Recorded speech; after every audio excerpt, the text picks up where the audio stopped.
On the loneliest highway in America, Austin holds on to the memories of times past. Founded in 1862, the mining town was once the second largest city in the state. But that's not all. This little town keeps something else to be remembered by: a western castle you gotta see to believe.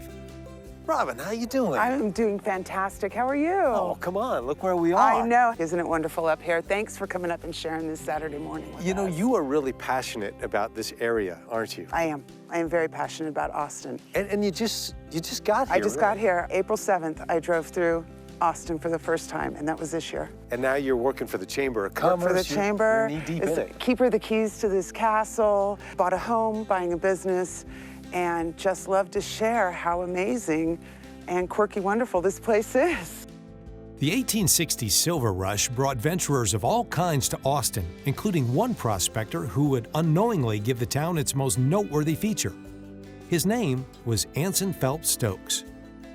Anson Stokes was a mogul. He was a banking mogul, a mining mogul, and a railroad mogul. And in the 1890s, that's what was happening out here, was banking and mining and railroad. And so there was a project he was working on that ended up being the Central Nevada Railway. And he saw this location. There were mines on the property. There was mining equipment, and he bought it. He had a little bit of money. He had a lot of money. When he passed away in 1913, his estimated net worth was about $20 million. Yeah, that would do it. Yeah, it would do it. Okay, so he comes out here, he's figuring, I'm thinking, maybe a summer home? Yes, this was meant to be a summer home. He was a well-traveled businessman, had traveled through Europe, and outside of Roma, he had seen a castle that he loved. And so when he landed here, he could build whatever he wanted. And so he built this castle, which they referred to as the tower. They did not call it a castle. It had a battlement on the 3rd floor on the roof level. So it was meant to look like a watchtower, a wonderful watchtower looking out over this valley and watching everything below it.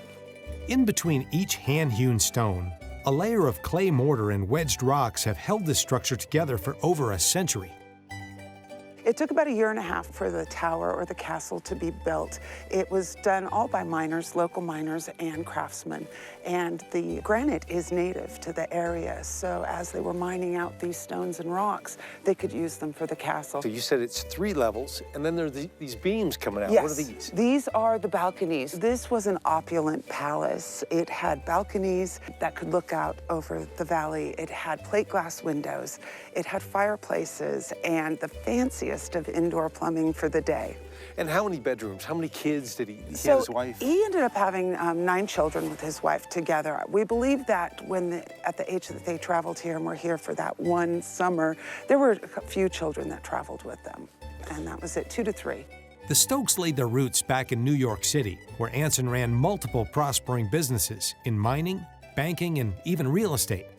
At the time, Austin seemed to give the Stokes family a much-needed escape.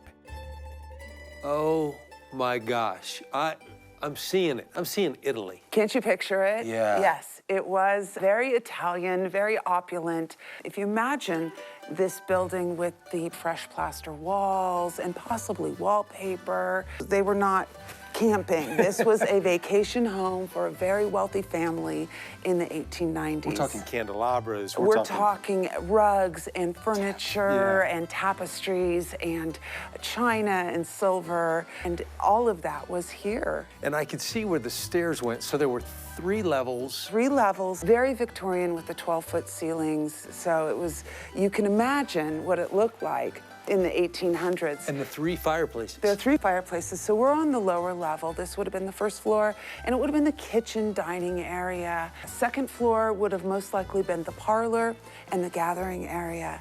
And then the 3rd floor would have been the 2 bedrooms.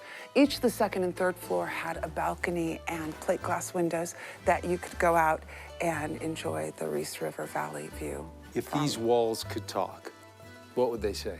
Oh gosh, they would talk of an amazing spot and a home that wasn't lived in or loved enough, I think. It was too short-lived, I believe, for as beautiful as I imagine it was. Certainly deserved a little bit more. I think it did. The Stokes family spent a full month in the castle in the summer of 1897. They came back for a few more days in October of the same year and made their final visit in the summer of 1898 when they sold all their property in town. Rockin' Robin, Yes, sir. thank you for everything you're doing for Austin, for Nevada, and for taking me out here today so much. Thanks for coming to visit us.